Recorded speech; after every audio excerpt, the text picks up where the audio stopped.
बीते कुछ दिन प्राकृतिक आपदाओं के कारण चिंता और परेशानी से भरे रहे हैं। यमुना समेत कई नदियों में बाढ़ से कई इलाकों में लोगों को तकलीफ उठानी पड़ी है। पहाड़ी इलाकों में भूस्खलन की घटनाएं भी हुई हैं। इसी दौरान देश के पश्चिमी हिस्से में कुछ समय पूर्व गुजरात के इलाकों में बिपरजॉय साइक्लोन भी आया। लेकिन साथियों, इन आपदाओं के बीच हम सब देशवासियों ने फिर दिखाया है कि सामूहिक प्रयास की ताकत क्या होती है। स्थानीय लोगों ने, हमारे एनडीआरएफ के जवानों ने, स्थानीय प्रशासन के लोगों ने दिन रात लगाकर ऐसी आपदाओं का मुकाबला किया है।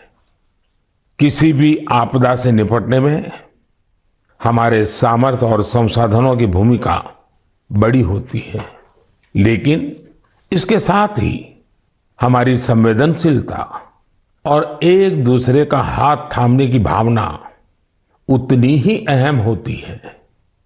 सर्वजन हिताय की यही भावना भारत की पहचान भी है और भारत की ताकत भी है। साथियों, बारिश का यही समय वृक्षारोपण और जल संरक्षण के लिए भी उतना ही जरूरी होता है।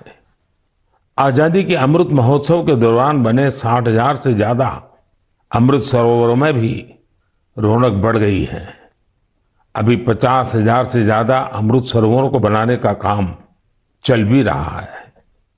हमारे देशवासी पूरी जागरूकता और जिम्मेदारी के साथ जल संरक्षण के लिए नए नए प्रयास कर रहे हैं। आपको याद होगा, कुछ समय पहले मैं एमपी के शहडोल गया था। वहां मेरी मुलाकात पकरिया गांव के आदिवासी भाई बहनों से हुई थी। वहीं पर मेरी उनसे प्रकृति और पानी को बचाने के लिए भी चर्चा हुई थी। अभी मुझे पता चला है कि पकरिया गांव के आदिवासी भाई बहनों ने इसे लेकर काम भी शुरू कर दिया है। यहां प्रशासन की मदद से लोगों ने करीब 100 कुओं को वाटर रिचार्ज सिस्टम में बदल दिया है। बारिश का पानी अब इन कुओं में जाता है और कुओं से ये पानी जमीन के अंदर चला जाता है। इससे इलाके में भू जल स्तर भी धीरे धीरे सुधरेगा। अब सभी गांव वालों ने पूरे क्षेत्र के करीब करीब 800 कुएं को रिचार्ज के लिए उपयोग में लाने का लक्ष्य बनाया है। ऐसी ही एक उत्साहवर्धक खबर यूपी से आई है। कुछ दिन पहले उत्तर प्रदेश में एक दिन में 30 करोड़ पेड़ लगाने का रिकॉर्ड बनाया गया है। इस अभियान की शुरुआत राज्य सरकार ने की, उसे पूरा वहां के लोगों ने किया। ऐसे प्रयास जन भागीदारी के साथ साथ जन जागरण के भी बड़े उदाहरण हैं। मैं चाहूंगा कि हम सब भी पेड़ लगाने और पानी बचाने के इन प्रयासों का हिस्सा बने। मेरे प्यारे देशवासियों, इस समय सावन का पवित्र महीना चल रहा है। सदाशिव महादेव की साधना आराधना के साथ ही सावन हरियाली और खुशियों से जुड़ा होता है। इसलिए सावन का आध्यात्मिक के साथ ही सांस्कृतिक दृष्टिकोण से भी बहुत महत्व रहा है। सावन के झूले, सावन की मेहंदी, सावन के उत्सव, यानी सावन का मतलब ही आनंद और उल्लास होता है। साथियों, हमारी इस आस्था और इन परंपराओं का एक पक्ष और भी है। हमारे ये पर्व और परंपराएं हमें गतिशील बनाते हैं। सावन में शिव आराधना के लिए कितने ही भक्त कांवड़ यात्रा पर निकलते हैं। सावन की वजह से इन दिनों 12 ज्योतिर्लिंगों में भी खूब श्रद्धालु पहुंच रहे हैं। आपको ये जानकर भी अच्छा लगेगा कि बनारस पहुंचने वाले लोगों की संख्या भी रिकॉर्ड तोड़ रही है। अब काशी में हर साल 10 करोड़ से भी ज्यादा पर्यटक पहुंच रहे हैं। अयोध्या, मथुरा, उज्जैन जैसे तीर्थों पर आने वाले श्रद्धालुओं की संख्या भी तेजी से बढ़ रही है। इससे लाखों गरीबों को रोजगार मिल रहा है, उनका जीवन यापन हो रहा है। ये सब हमारे सांस्कृतिक जन जागरण का परिणाम है। इसके दर्शन के लिए अब तो पूरी दुनिया से लोग हमारे तीर्थों में आ रहे हैं। मुझे ऐसे ही 2 अमेरिकन दोस्तों के बारे में पता चला है जो कैलिफोर्निया से यहां अमरनाथ यात्रा करने आए थे। इन विदेशी मेहमानों ने अमरनाथ यात्रा से जुड़े स्वामी विवेकानंद के अनुभवों के बारे में कहीं सुना था। उससे उन्हें इतनी प्रेरणा मिली कि खुद भी अमरनाथ यात्रा करने आ गए। ये इसे भगवान भोलेनाथ का आशीर्वाद मानते हैं। यही भारत की खासियत है कि सबको अपनाता है, सबको कुछ न कुछ देता है। ऐसी ही एक फ्रेंच मुल्क की महिला है शार्लोट शोपा। बीते दिनों जब मैं फ्रांस गया था तो इनसे मेरी मुलाकात हुई थी। शार्लोट शोपा एक योगा प्रैक्टिशनर है, योगा टीचर है और उनकी उम्र 100 साल से भी ज्यादा है। वो सेंचुरी पार कर चुकी है। वो पिछले 40 साल से योग प्रैक्टिस कर रही हैं। वो अपने स्वास्थ्य और 100 साल की इस आयु का श्रेय योग को ही देती हैं। वो दुनिया में भारत के योग विज्ञान और इसकी ताकत का एक प्रमुख चेहरा बन गई है। इनसे हर किसी को सीखना चाहिए। हम न केवल अपनी विरासत को अंगीकार करें बल्कि उसे जिम्मेदारी के साथ विश्व के सामने प्रस्तुत भी करें। और मुझे खुशी है कि ऐसा ही एक प्रयास इन दिनों उज्जैन में चल रहा है। यहां देश भर के 18 चित्रकार पुराणों पर आधारित आकर्षक चित्रकथाएं बना रहे हैं। ये चित्र बूंदी शैली, नाथद्वारा शैली, पहाड़ी शैली और अपभ्रंश शैली जैसी कई विशिष्ट शैलियों में बनेंगे। इन्हें उज्जैन के त्रिवेणी संग्रहालय में प्रदर्शित किया जाएगा। यानी कुछ समय बाद जब आप उज्जैन जाएंगे तो महाकाल महालोक के साथ साथ एक और दिव्य स्थान के आप दर्शन कर सकेंगे। साथियों, उज्जैन में बन रही इन पेंटिंग्स की बात करते हुए मुझे एक और अनोखी पेंटिंग की याद आ गई है।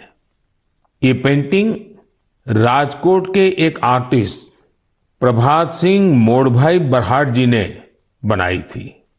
ये पेंटिंग छत्रपति वीर शिवाजी महाराज के जीवन के एक प्रसंग पर आधारित थी। आर्टिस्ट प्रभात भाई ने दर्शाया था कि छत्रपति शिवाजी महाराज राज्याभिषेक के बाद अपनी कुलदेवी तुलजा माता के दर्शन करने जा रहे थे तो उस समय क्या माहौल था। अपनी परंपराओं, अपनी धरोहरों को जीवंत रखने के लिए हमें उन्हें सहेजना होता है, उन्हें जीना होता है, उन्हें अगली पीढ़ी को सिखाना होता है। मुझे खुशी है कि आज इस दिशा में अनेकों प्रयास हो रहे हैं। मेरे प्यारे देशवासियों, कई बार जब हम इकोलॉजी, फ्लोरा, फोना, बायोडायवर्सिटी जैसे शब्द सुनते हैं तो कुछ लोगों को लगता है कि ये तो स्पेशलाइज्ड सब्जेक्ट है, इनसे जुड़े एक्सपर्ट के विषय हैं। लेकिन ऐसा नहीं है। अगर हम वाकई प्रकृति प्रेम करते हैं तो हम अपने छोटे छोटे प्रयासों से भी बहुत कुछ कर सकते हैं। तमिलनाडु में वाड़ावल्ली के एक साथी हैं सुरेश राघवन जी। राघवन जी को पेंटिंग का शौक है। आप जानते हैं, पेंटिंग कला और कैनवास से जुड़ा काम है, लेकिन राघवन जी ने तय किया कि वो अपनी पेंटिंग्स के जरिए पेड़ पौधों और जीव जंतुओं की जानकारी को संरक्षित करेंगे। वो अलग अलग फ्लोरा और फौना की पेंटिंग्स बनाकर उनसे जुड़ी जानकारी का डॉक्यूमेंटेशन करते हैं। वो अब तक दर्जनों ऐसी चिड़ियाओं की, पशुओं की, ऑर्चिड्स की पेंटिंग्स बना चुके हैं जो विलुप्त होने की कगार पर है। कला के जरिए प्रकृति की सेवा करने का ये उदाहरण वाकई अद्भुत है। मेरे प्यारे देशवासियों, आज मैं आपको एक और दिलचस्प बात भी बताना चाहता हूं। कुछ दिन पहले सोशल मीडिया पर एक अद्भुत क्रेज दिखा। अमेरिका ने हमें 100 से ज्यादा दुर्लभ और प्राचीन कलाकृतियां वापस लौटाई है। इस खबर के सामने आने के बाद सोशल मीडिया पर इन कलाकृतियों को लेकर खूब चर्चा हुई। युवाओं में अपनी विरासत के प्रति गर्व का भाव दिखा। भारत लौटी ये कलाकृतियां 2500 साल से लेकर 250 साल तक पुरानी हैं। आपको यह भी जानकर खुशी होगी कि इन दुर्लभ चीजों का नाता देश के अलग अलग क्षेत्रों से है। ये टेराकोटा, स्टोन, मेटल और लकड़ी के इस्तेमाल से बनाई गई है। इनमें से कुछ तो ऐसी हैं जो आपको आश्चर्य से भर देंगी। आप इन्हें देखेंगे तो देखते ही रह जाएंगे। इनमें 11वीं शताब्दी का एक खूबसूरत सैंडस्टोन स्कल्पचर भी आपको देखने को मिलेगा। ये नृत्य करती हुई एक अप्सरा की कलाकृति है जिसका नाता मध्य प्रदेश से है। चोल युग की कई मूर्तियां भी इनमें शामिल है। देवी और भगवान मुरुगन की प्रतिमाएं तो 12वीं शताब्दी की है और तमिलनाडु की वैभवशाली संस्कृति से जुड़ी है। भगवान गणेश की करीब 1000 वर्ष पुरानी कांसे की प्रतिमा भी भारत को लौटाई गई है। ललितासन में बैठे उमा महेश्वर की एक मूर्ति 11वीं शताब्दी की बताई जाती है, जिसमें वे दोनों नंदी पर आसीन है। पत्थरों से बनी जैन तीर्थंकरों की 2 मूर्तियां भी भारत वापिस आई है। भगवान सूर्यदेव की 2 प्रतिमाएं भी आपका मन मोह लेंगी। इनमें से एक सैंडस्टोन से बनी है। वापस लौटाई गई चीजों में लकड़ी से बना एक पैनल भी है जो समुद्र मंथन की कथा को सामने लाता है। 16वीं 17वीं सदी के इस पैनल का जुड़ाव दक्षिण भारत से है। साथियों, यहां मैंने तो बहुत कभी नाम लिए हैं, जबकि देखे तो ये लिस्ट बहुत लंबी है। मैं अमेरिकी सरकार का आभार करना चाहूंगा जिन्होंने हमारी इस बहुमूल्य विरासत को लौटाया है। 2016 और 2021 में भी जब मैंने अमेरिका की यात्रा की थी, तब भी कई कलाकृतियां भारत को लौटाई गई थी। मुझे विश्वास है कि ऐसे प्रयासों से हमारी सांस्कृतिक धरोहरों की चोरी रोकने को, इस बात को लेकर के देश भर में जागरूकता बढ़ेगी। इससे हमारी समृद्ध विरासत से देशवासियों का लगाव भी और गहरा होगा। मेरे प्यारे देशवासियों, देवभूमि उत्तराखंड की कुछ माताओं और बहनों ने जो पत्र मुझे लिखे हैं वो भावुक कर देने वाले हैं। उन्होंने अपने बेटे को, अपने भाई को खूब सारा आशीर्वाद दिया है। उन्होंने लिखा है कि उन्होंने कभी कल्पना भी नहीं की थी कि हमारी सांस्कृतिक धरोहर रहा भोजपत्र उनकी आजीविका का साधन बन सकता है। आप सोच रहे होंगे कि यह पूरा माजरा है क्या? साथियों, तो मुझे ये पत्र लिखे हैं चमोली जिले की नीति माणा घाटी की महिलाओं ने। ये वो महिलाएं हैं जिन्होंने पिछले साल अक्टूबर में मुझे भोजपत्र पर एक अनूठी कलाकृति भेंट की थी।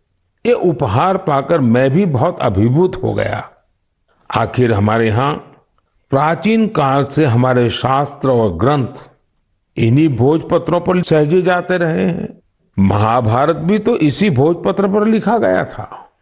आज देवभूमि की ये महिलाएं इस भोजपत्र से बेहद ही सुंदर सुंदर कलाकृतियां और स्मृति चिन्ह बना रही हैं। माणा गांव की यात्रा के दौरान मैंने उनके इस यूनिक प्रयास की सराहना की थी। मैंने देवभूमि आने वाले पर्यटकों से अपील की थी कि वो यात्रा के दौरान ज्यादा से ज्यादा लोकल प्रोडक्ट्स खरीदें। इसका वहां बहुत असर हुआ है। आज भोजपत्र के उत्पादों को यहां आने वाले तीर्थयात्री काफी पसंद कर रहे हैं और इसे अच्छे दामों पर खरीद भी रहे हैं। भोजपत्र की यह प्राचीन विरासत उत्तराखंड की महिलाओं के जीवन में खुशहाली के नए नए रंग भर रही है। मुझे यह जानकर भी खुशी हुई है कि भोजपत्र से नए नए प्रोडक्ट बनाने के लिए राज्य सरकार महिलाओं को ट्रेनिंग भी दे रही है। राज्य सरकार ने भोजपत्र की दुर्लभ प्रजातियों को संरक्षित करने के लिए भी अभियान शुरू किया है। जिन क्षेत्रों को कभी देश का आखिरी छोर माना गया था, उन्हें अब देश का प्रथम गांव मानकर विकास हो रहा है। ये प्रयास अपनी परंपरा और संस्कृति को संजोने के साथ आर्थिक तरक्की का भी जरिया बन रहा है। मेरे प्यारे देशवासियों, मन की बात में मुझसे इस बार काफी संख्या में ऐसे पत्र भी मिले हैं जो मन को बहुत ही संतोष देते हैं। ये चिट्ठी उन मुस्लिम महिलाओं ने लिखी है जो हाल ही में हज यात्रा करके आई है। उनकी ये यात्रा कई मायनों में बहुत खास है। ये वो महिलाएं हैं जिन्होंने हज की यात्रा बिना किसी पुरुष सहयोगी या महरम के बिना पूरी की है और ये संख्या 150 नहीं बल्कि 4000 से ज्यादा है। यह एक बड़ा बदलाव है। पहले मुस्लिम महिलाओं को बिना महरम हज करने की इजाजत नहीं थी। मैं मन की बात के माध्यम से सऊदी अरब सरकार का भी हृदय से आभार व्यक्त करता हूं। बिना महरम हज पर जा रही महिलाओं के लिए खास तौर पर विमेन कोऑर्डिनेटर्स नियुक्ति की गई थी। साथियों, बीते कुछ वर्षों में हज पॉलिसी में जो बदलाव किए गए हैं उनकी भरपूर सराहना हो रही है। हमारी मुस्लिम माताओं और बहनों ने इस बारे में मुझे काफी कुछ लिखा है। अब ज्यादा से ज्यादा लोगों को हज पर जाने का मौका मिल रहा है। हज यात्रा से लौटे लोगों ने, विशेषकर हमारी माताओं बहनों ने चिट्ठी लिखकर जो आशीर्वाद दिया है वो अपने आप में बहुत प्रेरक है। मेरे प्यारे देशवासियों, जम्मू कश्मीर में म्यूजिकल नाइट्स हो, हाई एल्टीट्यूड में बाइक रैलीज हो, चंडीगढ़ के लोकल क्लब हो और पंजाब में ढेर सारे स्पोर्ट्स ग्रुप्स हो, ये सुनकर लगता है एंटरटेनमेंट की बात हो रही है, एडवेंचर की बात हो रही है। लेकिन बात कुछ और है। ये आयोजन एक कॉमन कॉज से भी जुड़ा हुआ है और ये कॉमन कॉज है ड्रग्स के खिलाफ जागरूकता अभियान। जम्मू कश्मीर के युवाओं को ड्रग्स से बचाने के लिए कई इनोवेटिव प्रयास देखने को मिले हैं। यहां म्यूजिकल नाइट, बाइक रैली जैसे कार्यक्रम हो रहे हैं। चंडीगढ़ में इस मैसेज को स्प्रेड करने के लिए लोकल क्लब्स को इससे जोड़ा गया है। वे इन्हें वादा क्लब्स कहते हैं। वादा यानी विक्ट्री अगेंस्ट ड्रग्स एब्यूज।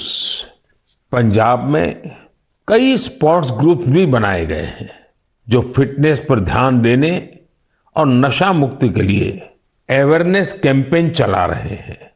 नशे के खिलाफ अभियान में युवाओं की बढ़ती भागीदारी बहुत उत्साह बढ़ाने वाली है। ये प्रयास भारत में नशे के खिलाफ अभियान को बहुत ताकत देते हैं। हमें देश की भावी पीढ़ियों को बचाना है तो उन्हें ड्रग्स से दूर रखना ही होगा। इसी सोच के साथ 15 अगस्त 2020 को नशा मुक्त भारत अभियान की शुरुआत की गई थी। इस अभियान से 11 करोड़ से ज्यादा लोगों को जोड़ा गया है।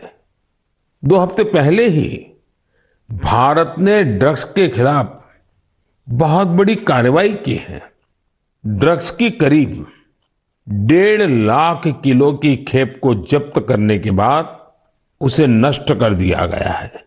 भारत ने 10 लाख किलो ड्रग्स को नष्ट करने का अनोखा रिकॉर्ड भी बनाया है। इन ड्रग्स की कीमत 12,000 करोड़ रुपए से भी ज्यादा थी। मैं उन सभी की सराहना करना चाहूंगा जो नशा मुक्ति के इस नेक अभियान में अपना योगदान दे रहे हैं। नशे की लत न सिर्फ परिवार बल्कि पूरे समाज के लिए बड़ी परेशानी बन जाती है। ऐसे में यह खतरा हमेशा के लिए खत्म हो, इसके लिए जरूरी है कि हम सब एकजुट होकर इस दिशा में आगे बढ़े। मेरे प्यारे देशवासियों, जब बात ड्रग्स और युवा पीढ़ी की हो रही है तो मैं आपको मध्य प्रदेश की एक इंस्पायरिंग जर्नी के बारे में भी बताना चाहता हूं। ये इंस्पायरिंग जर्नी है मिनी ब्राजील की। आप सोच रहे होंगे कि मध्य प्रदेश में मिनी ब्राजील कहां से आ गया। यही तो ट्विस्ट है। एमपी के शहडोल में एक गांव है विचारपुर। विचारपुर को मिनी ब्राजील कहा जाता है। मिनी ब्राजील इसलिए क्योंकि ये गांव आज फुटबॉल के उभरते सितारों का गढ़ बन गया है। जब कुछ हफ्ते पहले मैं शहडोल गया था तो मेरी मुलाकात वहां ऐसे बहुत सारे फुटबॉल खिलाड़ियों से हुई थी। मुझे लगा कि इस बारे में हमारे देशवासियों को और खासकर युवा साथियों को जरूर जानना चाहिए। साथियों, विचारपुर गांव के मिनी ब्राजील बनने की यात्रा 2-2.5 दशक पहले शुरू हुई थी। उस दौरान विचारपुर गांव अवैध शराब के लिए बदनाम था, नशे की गिरफ्त में था। इस माहौल का सबसे बड़ा नुकसान यहां के युवाओं को हो रहा था। एक पूर्व नेशनल प्लेयर और कोच रईस अहमद ने इन युवाओं की प्रतिभा को पहचाना। रईस जी के पास संसाधन ज्यादा नहीं थे, लेकिन उन्होंने पूरी लगन से युवाओं को फुटबॉल सिखाना शुरू किया। कुछ साल के भीतर ही यहां फुटबॉल इतनी पॉपुलर हो गई कि विचारपुर गांव की पहचान ही फुटबॉल से होने लगी। अब यहां फुटबॉल क्रांति नाम से एक प्रोग्राम भी चल रहा है। इस प्रोग्राम के तहत युवाओं को इस खेल से जोड़ा जाता है और उन्हें ट्रेनिंग दी जाती है। ये प्रोग्राम इतना सफल हुआ है कि विचारपुर से नेशनल और स्टेट लेवल के 40 से ज्यादा खिलाड़ी निकले हैं। ये फुटबॉल क्रांति अब धीरे धीरे पूरे क्षेत्र में फैल रही है। शहडोल और उसके आसपास के काफी बड़े इलाके में 1200 से ज्यादा फुटबॉल क्लब बन चुके हैं। यहां से बड़ी संख्या में ऐसे खिलाड़ी निकल रहे हैं जो नेशनल लेवल पर खेल रहे हैं। फुटबॉल के कई बड़े पूर्व खिलाड़ी और कोच आज यहां युवाओं को ट्रेनिंग दे रहे हैं। आप सोचिए, एक आदिवासी इलाका जो अवैध शराब के लिए जाना जाता था, नशे के लिए बदनाम था, वो अब देश की फुटबॉल नर्सरी बन गया है। इसलिए तो कहते हैं, जहां चाह वहां राह। हमारे देश में प्रतिभाओं की कमी नहीं है। जरूरत है तो उन्हें तलाशने की और तराशने की। इसके बाद यही युवा देश का नाम रोशन भी करते हैं और देश के विकास को दिशा भी देते हैं। मेरे प्यारे देशवासियों, आजादी के 75 साल पूरे होने के अवसर पर हम सभी पूरे उत्साह से अमृत महोत्सव मना रहे हैं। अमृत महोत्सव के दौरान देश में करीब करीब 2 लाख कार्यक्रमों का आयोजन किया गया है। ये कार्यक्रम एक से बढ़कर एक रंगों से सजे थे, विविधता से भरे थे। इन आयोजनों की एक खूबसूरती ये भी रही कि इनमें रिकॉर्ड संख्या में युवाओं ने हिस्सा लिया। इस दौरान हमारे युवाओं को देश की महान विभूतियों के बारे में बहुत कुछ जानने को मिला। पहले कुछ महीनों की बात करें तो जन भागीदारी से जुड़े कई दिलचस्प कार्यक्रम देखने को मिले। ऐसा ही एक कार्यक्रम था दिव्यांग लेखकों के लिए राइटर मीट का आयोजन। इसमें रिकॉर्ड संख्या में लोगों की सहभागिता देखी गई। वहीं आंध्र प्रदेश के तिरुपति में राष्ट्रीय संस्कृत सम्मेलन का आयोजन हुआ। हम सभी जानते हैं कि हमारे इतिहास में किलों का, फोर्ट्स का कितना महत्व रहा है। इसी को दर्शाने वाली एक कैंपेन किले और कहानियां यानी फोर्ट से जुड़ी कहानियां भी लोगों को खूब पसंद आई। साथियों, आज जब देश में चारों तरफ अमृत महोत्सव की गूंज है, 15 अगस्त पास ही है, तो देश में एक और बड़े अभियान की शुरुआत होने जा रही है। शहीद वीर वीरांगनाओं को सम्मान देने के लिए मेरी माटी मेरा देश अभियान शुरू होगा। इसके तहत देश भर में हमारे अमर बलिदानियों की स्मृति में अनेक कार्यक्रम आयोजित होंगे। इन विभूतियों की स्मृति में देश की लाखों ग्राम पंचायतों में विशेष शिलालेख भी स्थापित किए जाएंगे। इस अभियान के तहत देश भर में अमृत कलश यात्रा भी निकाली जाएगी।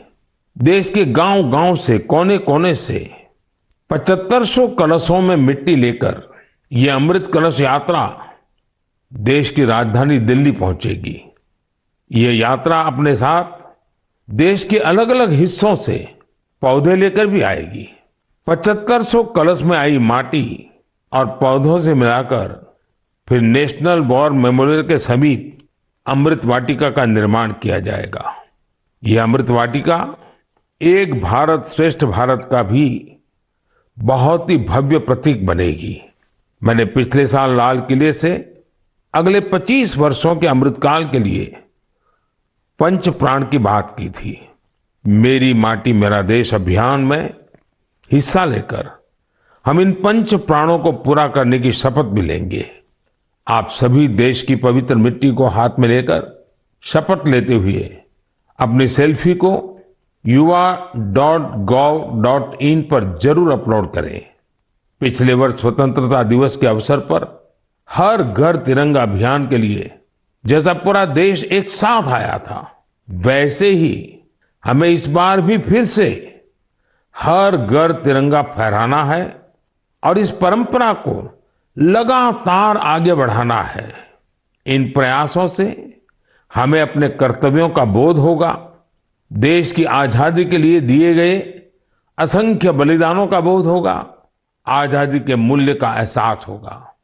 इसलिए हर देशवासी को इन प्रयासों से जरूर जुड़ना चाहिए। मेरे प्यारे देशवासियों, मन की बात में आज बस इतना ही। अब कुछ ही दिनों में हम 15 अगस्त आजादी का ये महान पर्व का हिस्सा बनेंगे। देश की आजादी के लिए मर मिटने वालों को हमेशा याद रखना है।